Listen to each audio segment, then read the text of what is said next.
दोस्तों ऐसे तमाम अफराद जो कि सऊदी अरब में आते हैं वो 1 या 2 साल बाद फिर वो छुट्टी गुजारने के लिए अपने मुल्क में वापस जाते हैं, और जो कि बहुत अच्छी बात है। मगर सूरत हाल दोस्तों उस वक्त ख़राब होती है जब वो एग्ज़िट री एंट्री वीज़े पर जाकर वापस नहीं आते, अपना प्लान बदल लेते हैं, अपना इरादा बदल लेते हैं,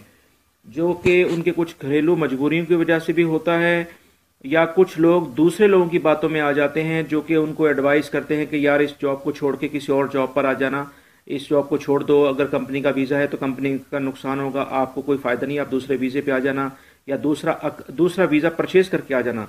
यहाँ पर ज़ाहिर सी बात है कि कुछ मुश्किलात उनको पेश आती हैं, कफ़ील का मसला या कोई और इश्यूज़ होते हैं, तो वो उसको एग्ज़िट री एंट्री वीज़े पे चले जाते हैं और उसके बाद अपना प्लान बदल के दूसरे वीज़े पे आने की कोशिश करते हैं। दोस्तों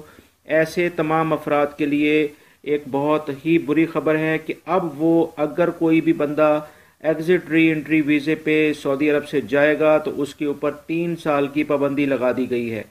कि वो जो किसी दूसरे वीज़े पे नहीं आ सकता है 3 साल तक। दोस्तों इसके अलावा और सबसे बड़ी इस वक्त इशू ये है कि अगर कोई भी बंदा एग्ज़िट री एंट्री वीज़े पे जाता है तो एक तो उस पर 3 साल की पाबंदी सऊदी अरब में लग गई है। इस वक्त जीसीसी कंट्रीज़ ने ये अनाउंसमेंट की है, ऐलान किया है कि जो भी उनके कंट्रीज़ में इस वक्त स्पेशली पाकिस्तान, इंडिया या बांग्लादेश से आएगा वो पुलिस क्लियरेंस सर्टिफिकेट लेके आएगा, यानी कि उसके पास पुलिस क्लियरेंस सर्टिफिकेट अपनी कंट्री से हो। अब ज़ाहिर सी बात है अगर आपने किसी दूसरे कंट्री में टाइम गुजारा है तो वो अपने कंट्री वाले आपको कभी भी वो पुलिस क्लियरेंस सर्टिफिकेट नहीं देंगे। तो इसके लिए ज़ाहिर सी बात है जिस कंट्री में आपने टाइम गुजारा है, जैसे आप सऊदीया से आप जाते हैं तो यहाँ से आपने पुलिस क्लियरेंस सर्टिफिकेट लेना होगा। अगर आपने वो नहीं लिया था क्योंकि आप एग्ज़िट री एंट्री वीज़े पे गए थे तो अब आपके लिए मुश्किलात वहाँ स्टार्ट होंगी, क्योंकि आपने जो भी 2 पैसे कमाए होंगे वो वहाँ खर्च करने के बाद अब आपको वो सारा टाइम याद आएगा कि जिस पे आप जो आपने सऊदी अरब में गुजारा था और आप एक बहुत बड़ी मिस्टेक कर चुके होंगे। तो दोस्तों ये सिर्फ पुलिस क्लियरेंस सर्टिफिकेट इस वक्त अमेरिका, पूरे यूरोप में, ऑस्ट्रेलिया, न्यूजीलैंड, जहां पर भी आप इमिग्रेशन के लिए जाएंगे वहां पर पुलिस क्लियरेंस सर्टिफिकेट इस वक्त जो वर्ल्ड की करंट सिनेरियो है उसके लिहाज से डिमांड किया जा रहा है। तो दोस्तों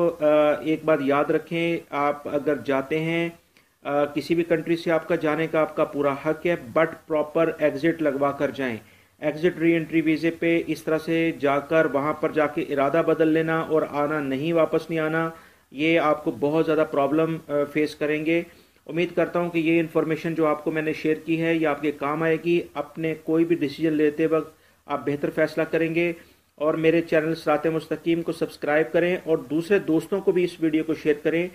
दोस्तों बेल बटन को लाजमी प्रेस करेगा, क्योंकि अक्सर लोग मुझे ये कहते हैं कि आपकी वीडियो हमें नहीं मिलती हैं, तो वो उनसे मेरी सारे जो भी व्यूवर्स हैं उनको देखने वालों को रिक्वेस्ट है कि बेल बटन को लाजमी प्रेस करें ताकि जैसे ही वीडियो अपलोड हो फौरी तौर पे आप लोगों को मिले। मुझे